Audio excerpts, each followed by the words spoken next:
Thank you for having me here, and I appreciate funding provided for this research. This research is co-authored with Brent Ambrose. I appreciate his support. I'm going to bring in a very controversial topic, and I'll start by asking you all a question. If you've heard there was a nuclear reactor building next door, would you be excited? Yes. Anyone? Few. Would you go protest? No. Wow, that's extremely friendly audience. I don't always get that, I'll tell you.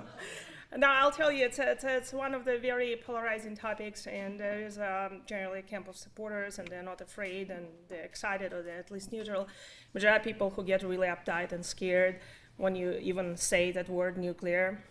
And I'll tell you first, since I was asked for a TED Talk, why you care. But before that, I also want to say there are more people to be thankful for, and they are research assistants in my lab. I have Sustainable Communities Lab, a lab that focuses on social and economic sustainability in addition to environmental sustainability of our society. And I know for everyone pretty much here, it's common to have labs, be a part of the lab. Not in my world. I come from business environment. We generally don't have lab. I'm very grateful for having opportunity to work with those wonderful young professionals. Roger Zhu just defended his dissertation, Department of Economics here at Penn State. Santosh Bhuminathan is from Penn State, Great Valley. He's data analytics student. Jenny Tran is a data analytics student, Penn State, Great Valley. Emma Morrow is undergraduate student here at UP. Very diverse team. They did a great job. And from there, I'll tell you why you should care about research. This map shows you how close nuclear reactors can be to residential areas even now. So this shows that there are only 2.5 miles from North Anna nuclear reactor in DC area, and residential area where you can see Dollar General and some church and some houses around it. So it can be very, very, very close, which is sometimes a surprise for some people. And when we started our research, we first went by emergency planning zone mandated by regulators, which is 50 miles. That's a zone where people are supposed to be aware, and some plans should be in place if something happens. And we didn't find any results when we studied real estate prices. And I asked my research assistants, okay, can you map those reactors in Pennsylvania for me? And they did. These are reactors in Pennsylvania. And looking at that map, I figured out that I live in emergency planning zone. And after 2 years being involved in this kind of research, I didn't know anything about it. So I said, you know what, emergency planning zone is probably too big. We have to shrink. People probably don't know they live close, and they don't react unless they see those cooling towers. So this is just an interesting fact, and maybe looking at this, maybe some of you can reflect on where you are located. And another reason why we should care is that nuclear energy has long history, and it started in the 70s. As you can see, there's a very minimal generation that when reactors was built, and it had its ups and downs. And the biggest down that you can see there is around 2014, 2012. That's when Fukushima accident happened, and it really undermined nuclear energy generation, mostly in Europe. If you know, maybe there's a lot of polarized kind of events going on there. Germany shut down their nuclear. At the same time, Italy, who actually had their nuclear energy shut down since Chernobyl, they are bringing it back. So there's really all kinds of things going on. I can very much relate to those who are afraid, because when I was 8, I lived about 500 miles from Chernobyl, and it blew up. And it wasn't too far, but we were fortunate that wind blew the other way. And that tells you how close everything is. But that's not what I'm going to talk about. And I'm going to take TED Talk to the next level. We're going to see a movie if technology cooperates that will tell you, very short, 2 minutes, will tell you why we should care, one of the things. Energy has always been the foundation of power for nations, economies, and now for intelligence itself. As artificial intelligence accelerates, it's driving the largest surge in energy demand the world has ever seen. Data centers, advanced manufacturing, and the electrification of everything are growing at exponential speeds. And America isn't prepared. While the U.S. quietly debates, other nations are building rapidly and at scale. This isn't just a race for clean energy, it's a race to control the systems that will define the next century. Because whoever powers artificial intelligence will control the platforms, the economies, and the geopolitics of the future. But a few bold companies are making sure that this power belongs to us. My name's Jonathan Webb, and I'm looking to go build a lot of large nuclear reactors all across the U.S. You look at energy growth from the start of cavemen with fire until now, energy up fuels the civilization around them. And the reason the U.S. is where we are today is because of the vast amount of resources that this country has provided us. Do we think we're going to be the largest economy in the world if we're not the largest nuclear power in the world? I would argue they're directly correlated. And we were the world leaders. We're good at it. But we kind of gave up on going out into the world. We said, no, let's focus on North America. In the meantime, the Russians, Chinese, and others started filling the space. We need to get that back. China today is building nearly 40 nuclear power plants. The United States is building 0. If the very foundation of how we grow as a nation is built upon energy, we got to catch up. If we intend to deliver on nuclear energy's promise, we've got to get back to the frontier, the nuclear frontier.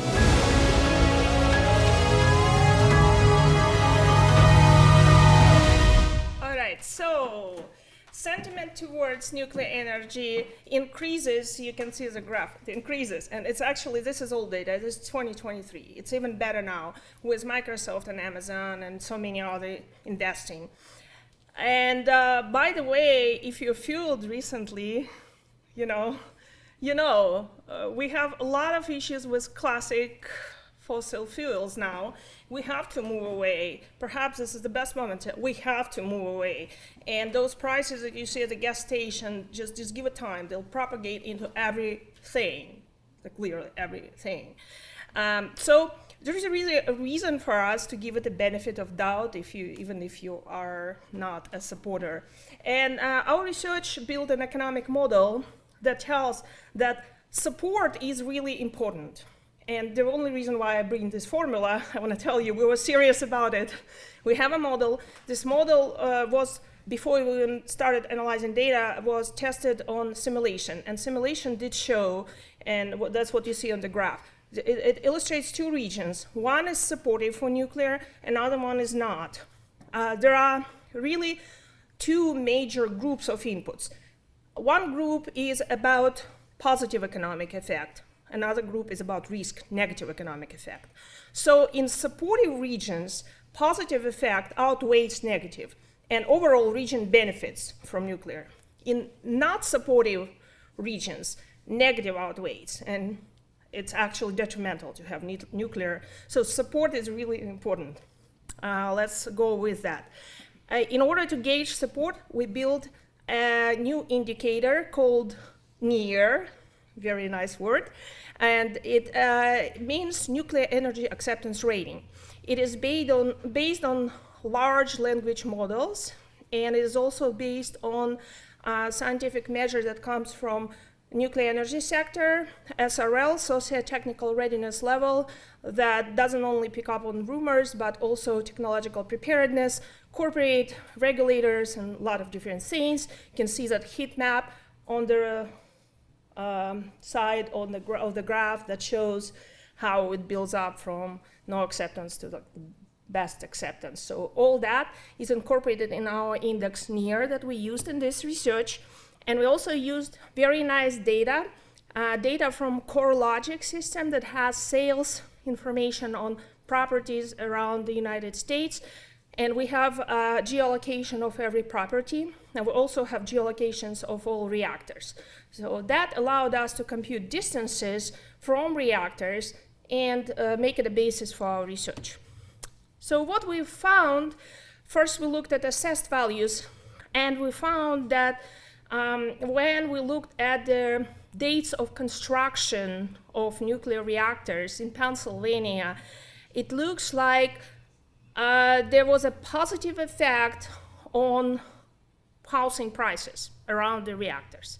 It's kind of unexpected. But yeah, Pennsylvania was supportive, perhaps, and housing prices increased as reactors were built. It was long ago, most reactors were built in the 70s, so there's really not that much room for research, so we expanded to all states and we found about the same.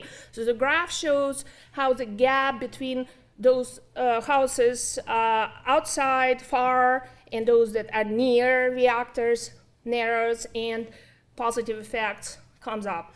And it also was supported by regression analysis, so that's why you have all these numbers. That regression analysis supports that there's a positive effect in housing prices when reactors were built in Pennsylvania and across the United States. But again, it's dated data, if you will, and we continued expanding, and we expanded in several directions.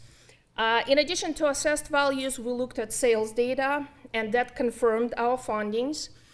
In addition to construction dates, we looked at pre-construction dates, and what we found that actually when reactors were announced, there was some negative effect on housing prices. So people were concerned.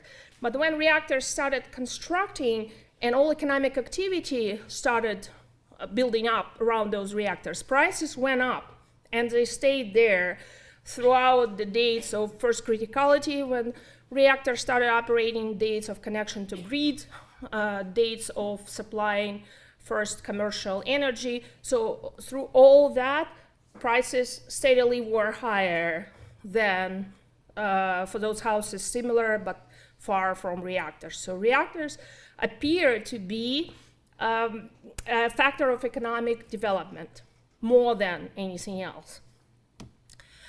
And yeah, so what else I wanted to mention, that we also looked at more recent data, and that's something that may be important for those who are in practical field. So we looked at new houses that were built around existing reactors. The period of study was starting 2010, I think. So more recent data. And what we found that houses that were built around reactors recently were priced higher compared to those that were far when societal acceptance was high, when our near rating was high. So it is really important for society to be supportive, and when it is supportive, we could show in many ways real estate prices benefit from presence of nuclear reactor. That is really important because, as you could see, it looks like we will have many of them. So there will be more houses around reactors in the future. And this is what our research is about. We developed several applications for funding, external funding, which are about to be submitted. Once again, our team appreciates funding by Koziela Center. We also got some funding from ICDS, our Institute for Computational Data Sciences, and from Office of Vice President for Commonwealth Campuses as well. That was really helpful. Thank you.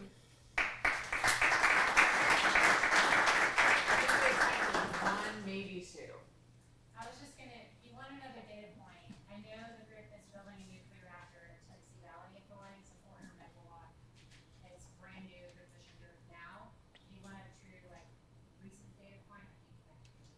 Yeah, thank you. Just had a quick question. I know their Microsoft is going to be taking over 3 Mile Island, and do you think because of data centers being built so many and old nuclear power plants may be used to power AI, do you think that's going to be a better, like more benefit for real estate, like increased prices for homes because of that reason? Now we have that change from before and now after what is being used? Well, this is actually a really complex question because it remains, it pertains to where it will happen, what kind of reactors. The example that you just brought up, it's an old reactor, and this reactor was a history. And it's also in a rural area where people are maybe not as into technological progress. They are more conservative. And another reason why they are not super excited, because they're not going to use that energy right there, most likely, and they're not happy about data centers. This is really a whole can of worms in there. Yeah, but overall, there are new types of reactors building now, small modular reactors and micro reactors that are not expected to create the level of contamination. And even large-scale reactors now use completely different principle. So there's really so much that broad community doesn't realize. There's a lot of work to do in terms of educating. But thank you for bringing this up. Thank you.